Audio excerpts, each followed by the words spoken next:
Marcus Chen wiped the grease from his hands with an old rag as he stepped out of his repair shop on Kepler Station. The massive space station orbited a gas giant in the outer rim of the galaxy, serving as a trading post for dozens of alien species. Most people avoided this sector because of the dangerous asteroid fields and unpredictable solar storms, but Marcus had made it his home for the past 5 years. The human mechanic had earned a reputation as someone who could fix anything that flew, crawled, or hovered through space. His small workshop was cluttered with spare parts from 100 different worlds, and his tools bore the scars of countless repairs on exotic alien technology. Marcus preferred the quiet life on the frontier to the crowded inner worlds where humans had built their great cities. That morning started like any other. Marcus was replacing the plasma conduits on a Zephyrian trader's ship when he heard the commotion outside. Voices were shouting in the common trade language, mixed with the clicking sounds of the insectoid creche and the deep rumbles of the rock-like granite people. Something was happening in the station's main docking bay. Marcus grabbed his tool belt and headed toward the noise.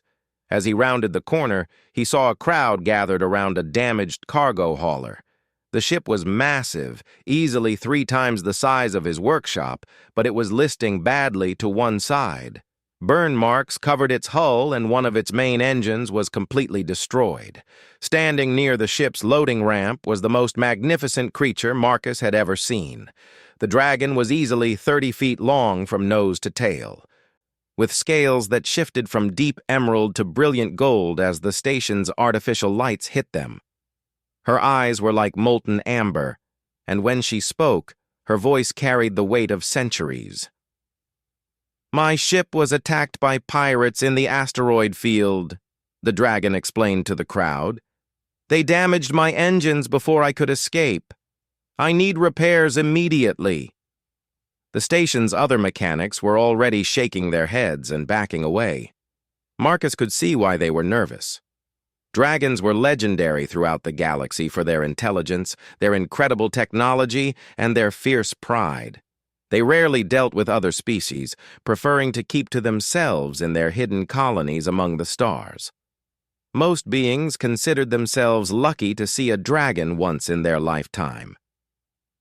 "The damage is too extensive," said Jorik, a granite mechanic whose rocky exterior made him look like a walking mountain. "Those are dragon tech engines. Nobody here knows how to work on them." The dragon's eyes flashed with frustration, but Marcus could see something else there too: fear. He stepped forward from the crowd. "I might be able to help," Marcus said simply. The dragon turned her massive head toward him, studying the human with those ancient eyes. "You are very small," she observed, "and your species is young. What makes you think you can repair what others cannot?" Marcus smiled. "I've been fixing things since I was old enough to hold a wrench. Technology is technology no matter who builds it. The principles are usually the same, even if the materials are different." The dragon considered this for a long moment. Around them, the crowd began to disperse as other beings lost interest and returned to their business. Finally, she nodded slowly. "Very well, small human. I am Cyrillith of the Crimson Nebula clan. If you can repair my ship, I will pay you well." Marcus introduced himself and followed Cyrillith aboard her vessel. The interior was unlike anything he had ever seen. The walls seemed to be made of some kind of living crystal that pulsed with soft light.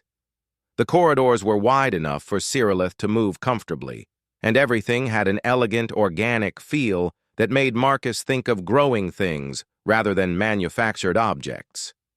Cyrillith led him to the engine compartment, and Marcus let out a low whistle. The engines were works of art as much as they were machines. They looked like they had been grown rather than built, with flowing lines and surfaces that seemed to breathe. But the damage was severe. One entire engine cluster was dark and cold, its crystal matrices cracked and bleeding energy. "The pirates used quantum disruptors," Cyrillith explained. "They shatter the harmonic frequencies that power our technology. Most species cannot even understand how our engines work, let alone repair them." Marcus knelt beside the damaged engine and pulled out his scanner. The readings were strange, but as he studied them, patterns began to emerge. The dragon technology was based on resonance and harmony, using crystalline structures to amplify and focus energy. It was incredibly sophisticated, but the basic principles weren't so different from human quantum drives. "I think I can fix this," Marcus said after an hour of careful examination. "But I'll need some specialized tools and maybe a few days to fabricate replacement crystals." Cyrilleth's surprise was evident. "You truly understand what you are seeing?" "The theory, anyway. Your people use crystalline matrices to create quantum resonance chambers. The harmonics amplify the energy output exponentially. It's brilliant, actually. Much more efficient than our brute force approach." For the first time since meeting her, Marcus saw Cyrilleth smile. It was a terrifying and beautiful sight. "You may begin," she said. "I will provide whatever materials you require." Marcus spent the next 3 days working almost non-stop on the repairs. Cyrilleth watched him closely at first, clearly amazed that a human could not only understand her technology, but improve upon his own repair techniques by studying it. She began to assist him, explaining the finer points of crystal harmonics and energy flow. As they worked together, Marcus learned that Cyrilleth was returning from a diplomatic mission to the inner worlds.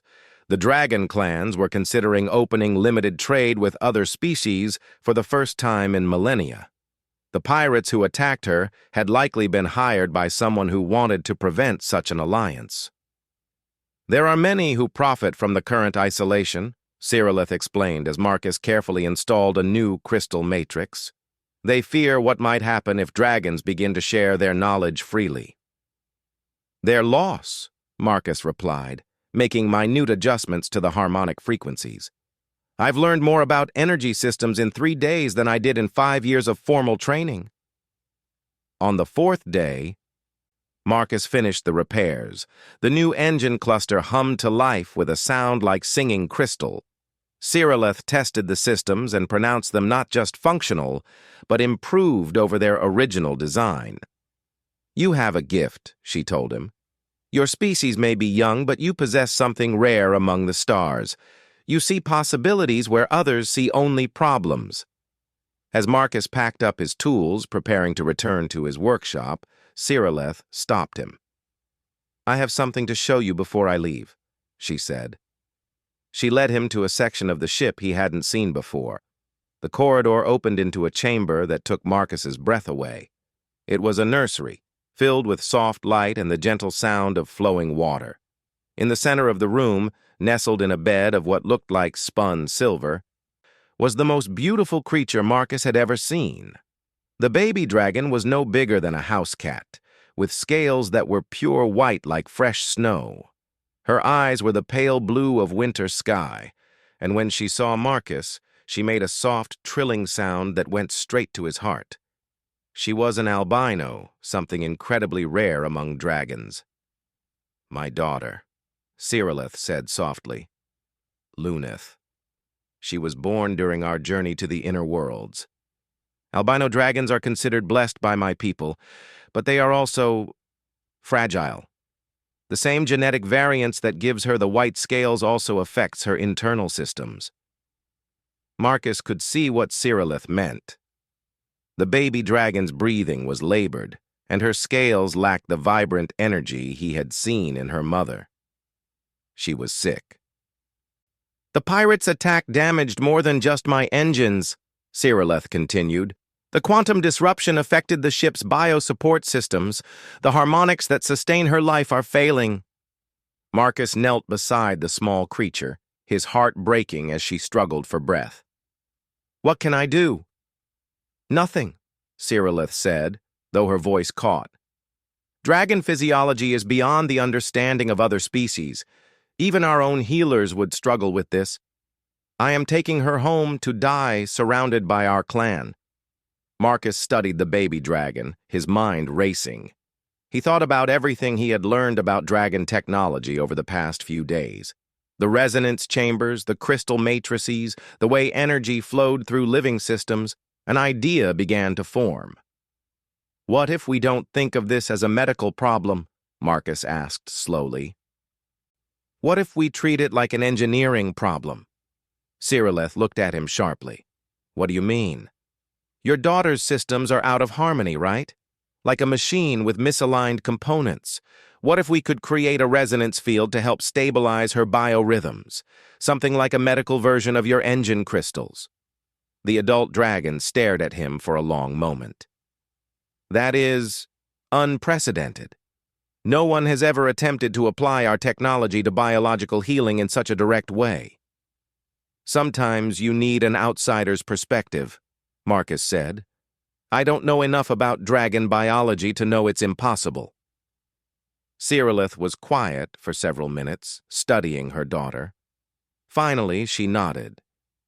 "If you are willing to try, I will provide whatever you need. But understand, small human, if you fail—" "I won't fail," Marcus said with more confidence than he felt. "We're going to save her." Marcus worked through the night, designing and building a device unlike anything that had ever existed. He combined human engineering with dragon crystal technology, creating a small resonance chamber that could be worn like a collar around the baby dragon's neck. The crystals would read her biorhythms and generate harmonizing frequencies to support her failing systems. As dawn broke over Kepler Station, Marcus made the final adjustments to his creation. The crystal collar pulsed with soft white light, perfectly synchronized with little Luneth's heartbeat. "It's ready," he announced. With infinite care, Cyrilleth placed the collar around her daughter's neck. For a moment, nothing happened. Then, gradually, the baby dragon's breathing became easier. Color returned to her pale scales, and her eyes brightened with new life. Luneth lifted her small head and looked directly at Marcus. She made that same soft trilling sound, but stronger now, clearer. Then she did something that made both Marcus and her mother gasp in surprise. The baby dragon glowed. A soft, warm light emanated from her white scales, growing brighter and more beautiful with each breath. It was the sign of a healthy dragon, something Luneth had never been able to do before. "Impossible," Cyrilleth whispered. "She is not just stable. She is thriving." Marcus felt tears in his eyes as the little dragon struggled to her feet and took her first steady steps. She walked directly to him and nuzzled against his hand, her scales warm with life and energy. "I think she likes me," Marcus said softly. Cyrilleth watched her daughter with wonder and growing respect for the human who had achieved the impossible. "She does more than like you, Marcus Chen. She has bonded with you. You have saved her life, and dragons do not forget such debts." As if to prove her mother's words, little Luneth climbed into Marcus's lap and curled up contentedly, her small body vibrating with a peaceful purr that resonated through the crystal collar and into his bones. Marcus looked down at the baby dragon and then up at Cyrilleth.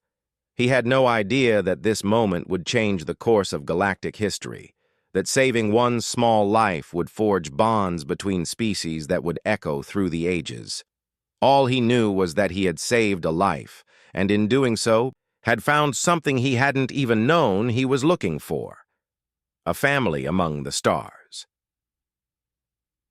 3 months had passed since Cyrilleth and little Luneth left Kepler Station, and Marcus had tried to return to his normal routine. But nothing felt the same anymore. His workshop seemed empty, without the soft, trilling sounds of the baby dragon, and he found himself staring at the stars more often, wondering if he would ever see his unusual friends again. The collar he had created for Luneth had worked perfectly. Before they departed, Cyrilleth had tested its effectiveness thoroughly, amazed at how the hybrid human-dragon technology had not only stabilized her daughter's condition, but actually enhanced her natural abilities. The little albino dragon had grown stronger each day, her white scales taking on an almost luminescent quality that was beautiful beyond description. Marcus was working on a routine engine repair when his communication console chimed with an incoming priority message. The display showed an unfamiliar ship requesting permission to dock, but the registration codes were unlike anything in the station's database. The characters seemed to shift and flow like living light. Kepler Station Control to incoming vessel. Marcus heard the station administrator's voice over the comm. Please identify yourself and state your business.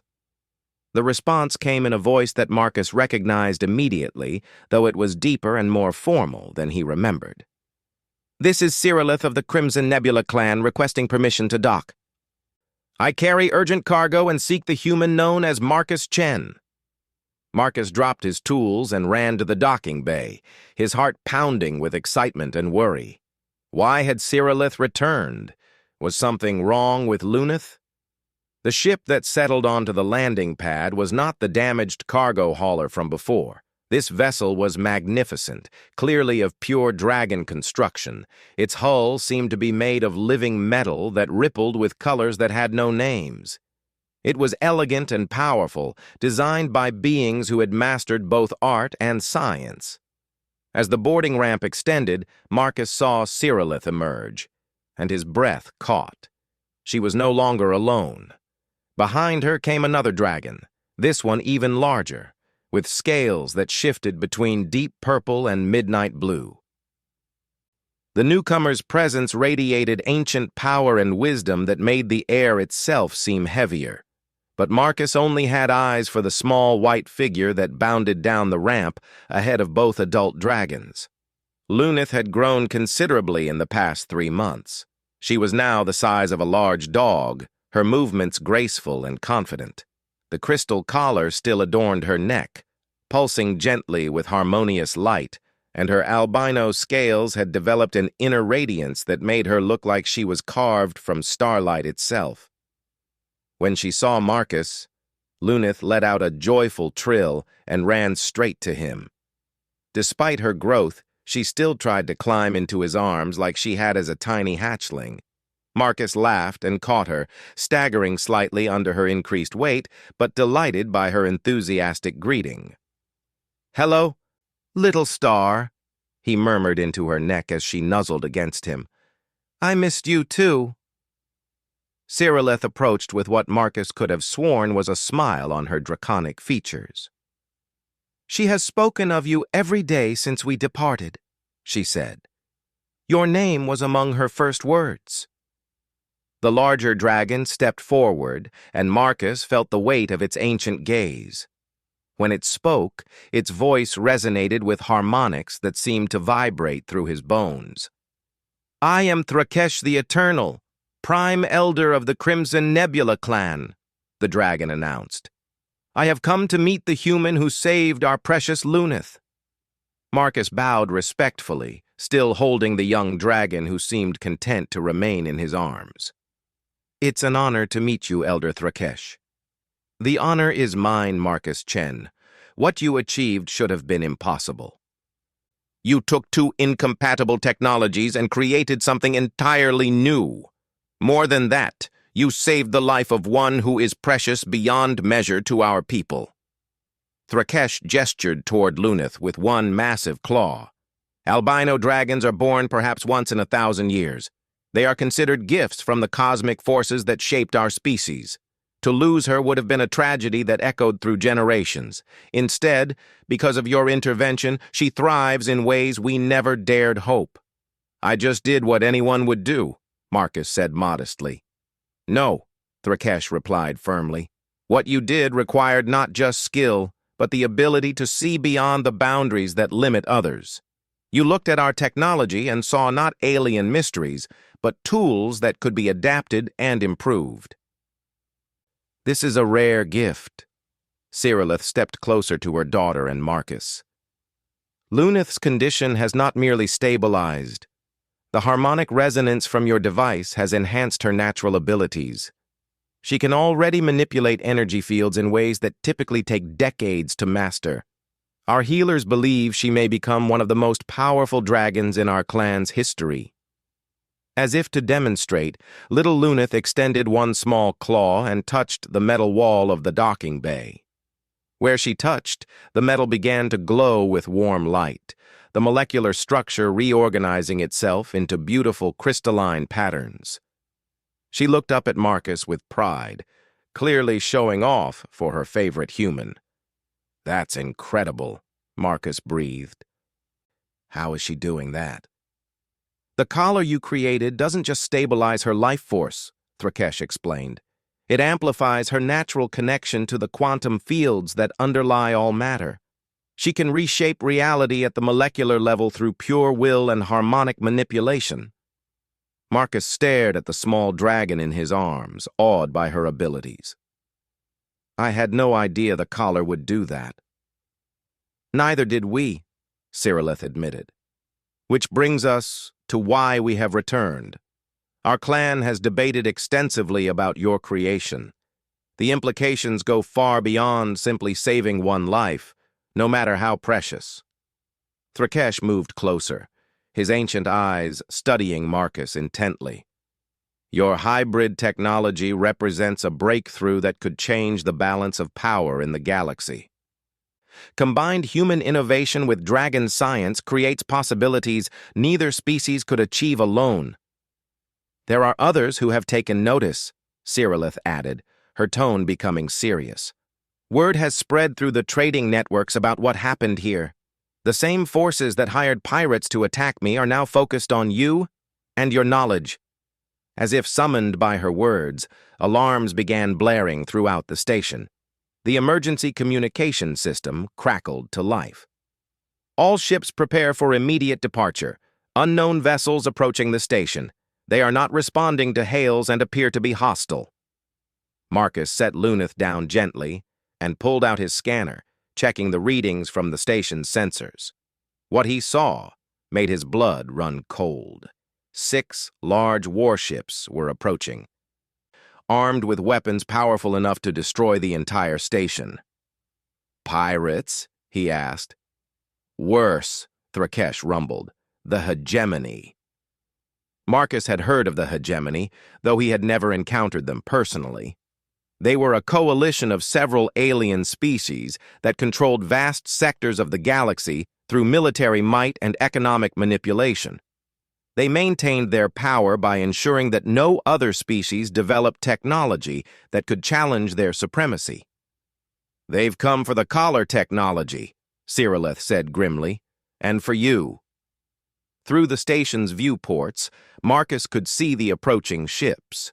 They were massive, angular vessels built for intimidation as much as warfare. Their hulls were black as space itself, and they bristled with weapons that could reduce planets to rubble. "Attention, Kepler Station," a cold voice announced over the communication system. "You are harboring technology that belongs to the hegemony. Surrender the human Marcus Chen and all materials related to dragon-human hybrid technology, and your station will be spared." The station administrator's panicked response echoed through the corridors. "We are a civilian trading post. We have no military capabilities. Please state your legal authority for this demand." "We are our own authority," came the chilling reply. "You have 1 hour to comply." Marcus looked at the 2 adult dragons, his mind racing. The station had maybe 3,000 inhabitants, including families and children. They couldn't fight 6 hegemony warships, and they certainly couldn't escape. "I have to go with them," Marcus said quietly. "I won't let innocent people die because of something I created." "No," Luneth said clearly, speaking for the first time since their reunion. Her young voice carried surprising authority. "Family stays together." Before anyone could react, the little dragon began to glow again. But this time the light was different. It was brighter, more intense, and it spread outward from her small form to encompass all 3 of them. Marcus felt a strange, tingling sensation, as if the very atoms of his body were vibrating in harmony with some cosmic frequency. "Luneth, what are you doing?" Cyrillith asked, but her daughter was already moving. The young dragon walked to the nearest bulkhead and placed both front claws against the metal. The entire wall began to resonate, and Marcus watched in amazement as a doorway simply opened, the metal flowing aside like liquid. Beyond it lay not another corridor, but the interior of the dragon ship. "Spatial displacement," Thrakesh whispered in awe. "She's manipulating the quantum foam itself.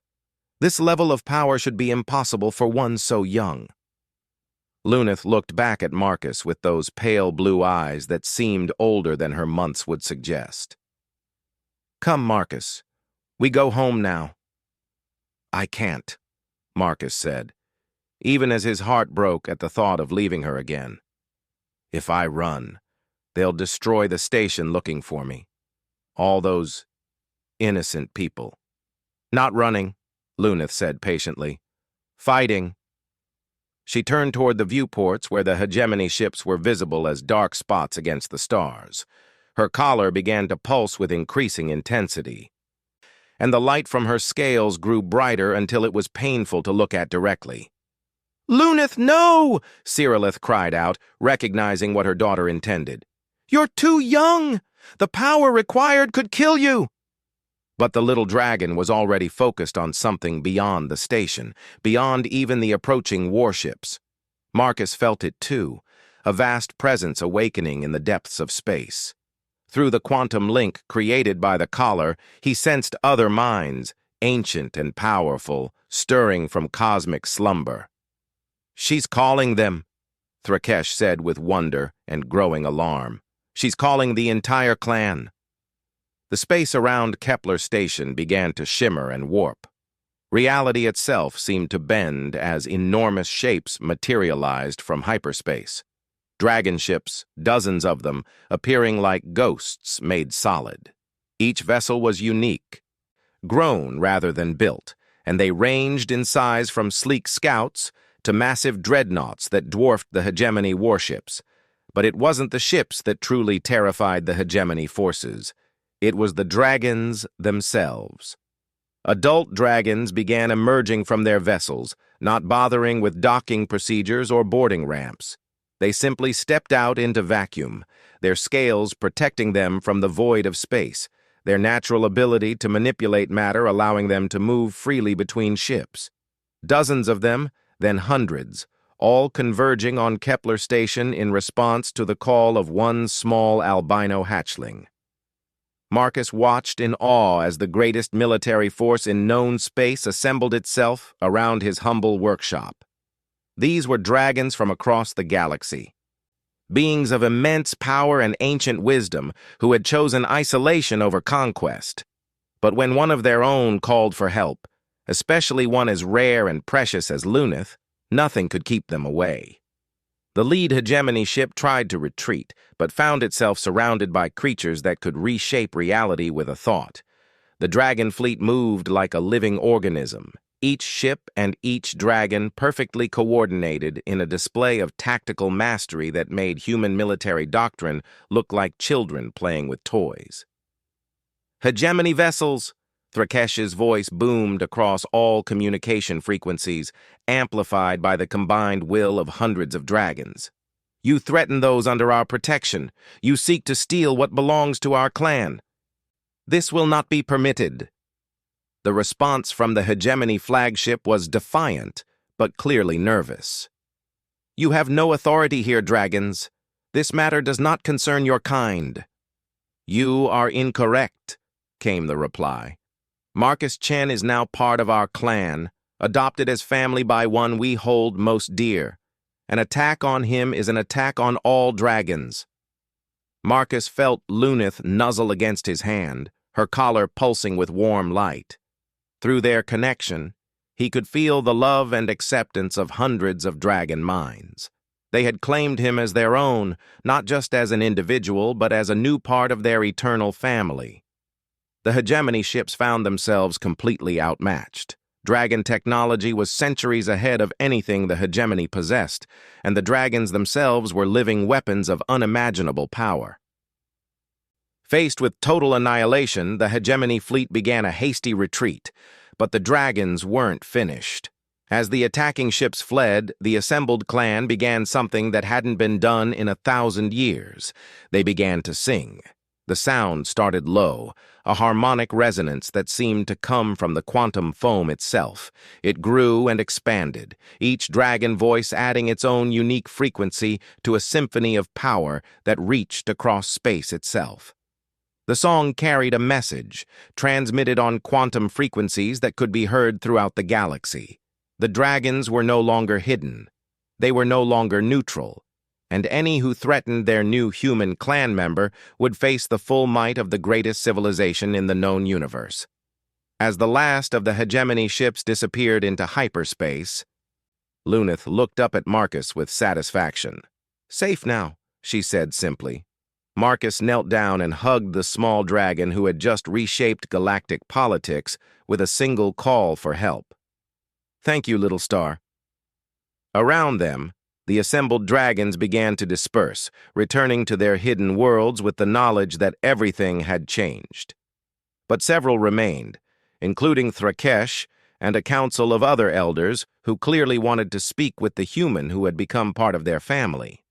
Marcus realized his quiet life on the frontier was about to become much more complicated.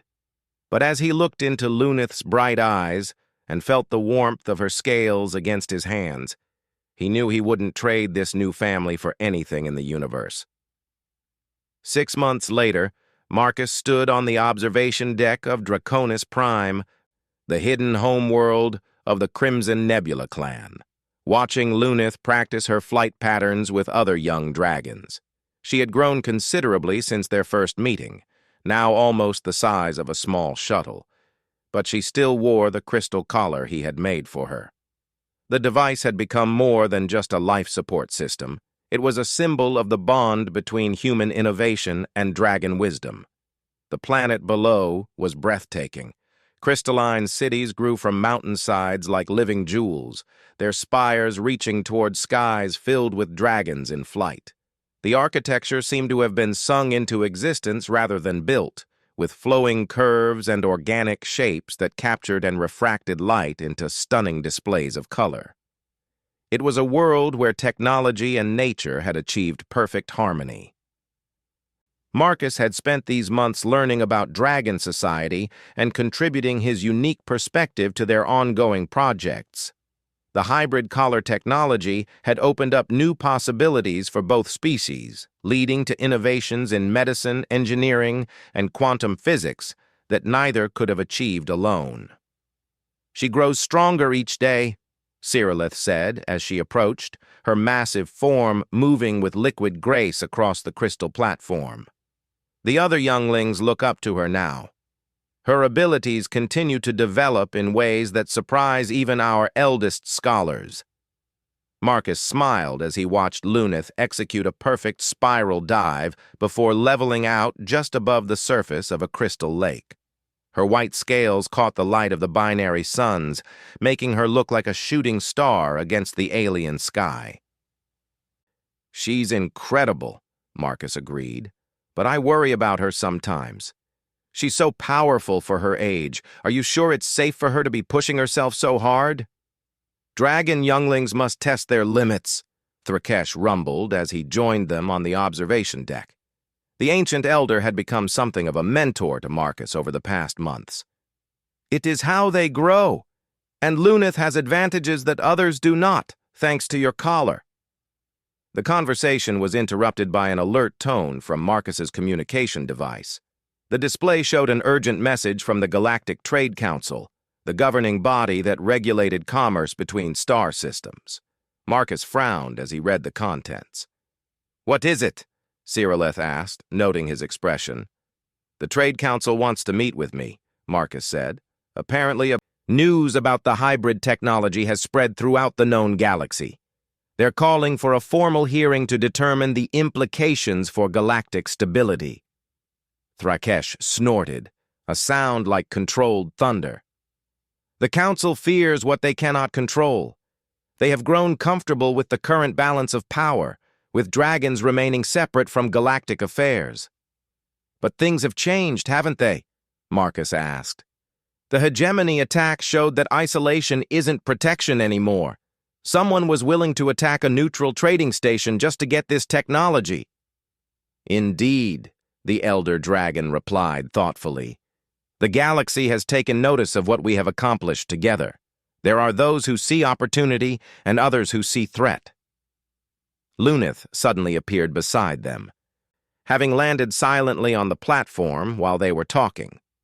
Despite her growth, she still had a youngster's enthusiasm and tendency to eavesdrop on adult conversations. "Council wants to see Marcus?" she asked, her voice now deeper but still carrying that musical quality that all dragons possessed. "They want to separate us?" "No one is going to separate us," Marcus said firmly, reaching out to touch her neck where the collar pulsed with gentle light. "We're family now, remember?" Lunith nodded but still looked worried. "Bad people want to hurt Marcus, want to steal what he made." Over the past months, several attempts had been made to steal or replicate the collar technology.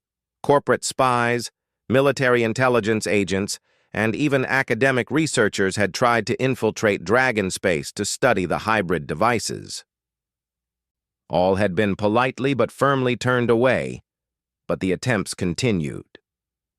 "Perhaps it is time," Thrakesh said slowly, "for the dragons to take a more active role in galactic affairs. We have hidden for too long, allowing others to shape the future while we remained apart." Cyrillith looked surprised. "You speak of ending the Great Isolation? That has been our way for millennia." "Our way has been challenged," the elder replied. "Marcus has shown us that cooperation between species can create wonders neither could achieve alone. Perhaps it is time to share that wisdom more broadly." Marcus felt the weight of what they were discussing. The dragons had remained hidden, partly to avoid being drawn into the petty conflicts and power struggles that plagued the galaxy. Their reappearance as an active force would change everything. "I should go to this meeting," Marcus said after a moment. "Face whatever they're planning directly." "You will not go alone," Lunith declared with surprising authority. "I go with Marcus. We are bonded." "Little one," Cyrillith began gently, "the council chambers are not built for dragons. The politics of other species can be complicated." "Then I make myself small," Lunith said with the confidence of youth. "I can do this now." Before anyone could stop her, the young dragon began to glow with that familiar white light. But this time, instead of expanding outward, the energy seemed to fold in on itself. Marcus watched in amazement as Lunith's form shimmered and contracted, her massive draconic shape compressing until she stood before them as a small humanoid figure with pale skin, white hair, and those same distinctive blue eyes. "Lunith!" Marcus gasped. "Still me," she said, though her voice now came from a throat designed for different sounds. "Dragons can shapeshift. Usually takes centuries to learn, but collar helps me understand quantum body structures." Thrakesh stared at her in shock. That level of transformation should be impossible for one so young. The quantum manipulation required... "Marcus taught me to see possibilities where others see problems," Lunith said simply, echoing words Marcus had spoken to her mother long ago. In her new form, she looked like a young human girl, perhaps 16 years old, with an otherworldly beauty that hinted at her true nature. The crystal collar had resized itself to fit her new shape, appearing now as an elegant necklace that pulsed with gentle light. "We go together," she said to Marcus, taking his hand with complete confidence. "Face whatever comes." 2 weeks later, Marcus and Lunith arrived at the neutral station where the Galactic Trade Council held its meetings. The massive structure was built in the shape of a wheel, with spokes extending outward to accommodate the various atmospheric and gravitational requirements of different species. Representatives from dozens of worlds had gathered to discuss the dragon situation. Marcus had never seen so many different alien species in one place. There were the crystalline Vorthon who communicated through light patterns, The gaseous nebulins who required special containment suits, the hive-minded creche with their complex social hierarchies, and dozens of others. At the center of it all sat the Council itself, a group of beings chosen to represent the major powers in known space. Marcus Chen of Earth, the Council chairman announced as they took their seats in the gallery. You stand accused of developing technology that threatens the balance of galactic civilization. Marcus stood up, feeling the weight of hundreds of eyes upon him. Beside him, Luneth remained calm in her human form, though he could see the inner light of her true nature glowing softly beneath her pale skin. I developed medical technology to save a dying child, Marcus replied clearly. If that threatens civilization, then perhaps civilization needs to examine its priorities. Murmurs rippled through the assembly at his bold statement. The chairman, a tall being with features that shifted between different alien characteristics, leaned forward. You created hybrid technology by combining human engineering with dragon science. This represents a fundamental shift in the technological balance that has maintained peace for centuries. Peace through stagnation isn't really peace, Marcus replied. It's just delayed conflict. You speak dangerously, warned another council member, this one representing the hegemony faction. Order requires certain limitations on development. Luneth stood up beside Marcus, her disguised form still radiating an unmistakable aura of power. You fear what you do not control, she said, her young voice carrying harmonics that made the entire chamber resonate. But fear does not create peace. It creates only more fear. The dragon speaks truly, came a new voice from the gallery. Marcus turned to see representatives from several smaller worlds standing in support. We have suffered under the current system, prevented from developing technologies that could help our people because they might upset the balance. More voices joined in, species that had been marginalized by the current power structure expressing long-held grievances. The careful order of the council session was beginning to break down as suppressed tensions rose to the surface. Order! The chairman demanded, but the momentum had shifted. Luneth stepped forward, and as she moved, her disguise began to fade. Her true draconic nature became visible to all present, scales shimmering into existence over pale skin, eyes blazing with inner fire, but she maintained her humanoid size, showing perfect control over her transformation. I am Luneth of the Crimson Nebula clan, she announced, and her voice now carried the full weight of dragon authority. I was dying when Marcus Chen saved my life. He saw not a political opportunity or a technological advantage, but a person in need of help. She gestured toward Marcus with one partially transformed hand. This human looked beyond species boundaries, beyond technological limitations, beyond the fears that paralyze progress. He saw what could be possible and made it real. The chamber had gone completely silent, all attention focused on the young dragon who spoke with wisdom far beyond her apparent age. The dragons returned to galactic affairs not as conquerors, but as partners. We offer our knowledge freely to those who would use it wisely. But we will no longer tolerate systems that prevent growth, that chain progress to the fears of those who profit from limitation. Thrakesh suddenly materialized in the center of the chamber, his massive form appearing through a spatial displacement that bypassed all the station's security systems. Several other elder dragons followed, their presence transforming the council chambers into something approaching a temple. The Crimson Nebula clan formally requests admission to the Galactic Trade Council, Thrakesh announced.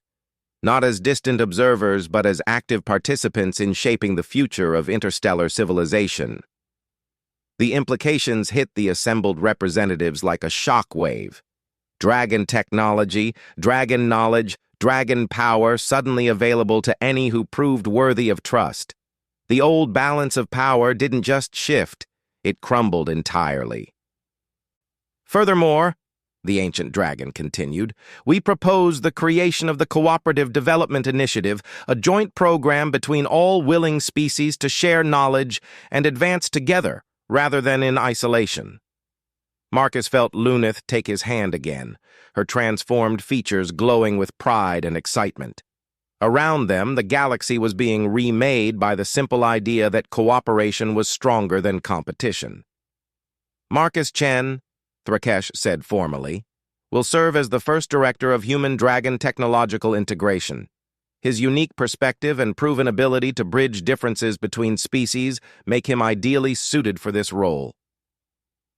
Over the next several hours, the council session transformed from a trial into a celebration. Species after species voted to join the new initiative, eager to share their own knowledge and benefit from the discoveries of others. The hegemony faction found themselves increasingly isolated as their system of controlled scarcity was rejected by the majority. When the session finally ended, Marcus and Luneth walked through the station corridors as delegates from dozens of worlds approached them with proposals, questions, and expressions of gratitude. The young dragon had resumed her human appearance, but her eyes still sparkled with draconic fire. "Are you ready for this?" Marcus asked her quietly. "Your whole life is going to change now." "Life already changed," she replied with a smile that was part human warmth and part dragon wisdom. "Changed when I met you. Everything else is just bigger adventure." Marcus laughed, remembering the small, dying hatchling he had first encountered in her mother's ship. Now she was poised to help reshape galactic civilization, but she was still, in many ways, his little star. "Together?" he asked, offering his hand. "Together," she confirmed, taking it with complete trust. As they walked toward their transport ship, Marcus reflected on the strange turns his life had taken. He had started as a simple mechanic on a frontier station, content to fix broken machines and live quietly among the stars. Now he was stepping into a role that would help determine the future of dozens of species. But at its heart, nothing had really changed. He was still the human who saw possibilities where others saw problems, who believed that understanding could bridge any gap. And beside him walked the dragon who had learned that same lesson, ready to help him teach it to the galaxy. Behind them, the great wheel of the council station turned slowly in space, carrying the hopes and dreams of 1 billion worlds toward a future brighter than any had dared imagine. The age of isolation was ending, and the age of cooperation had begun. And at the center of it all, the bond between a human mechanic and an albino dragon proved that sometimes the smallest acts of kindness could echo through the cosmos, changing everything they touched.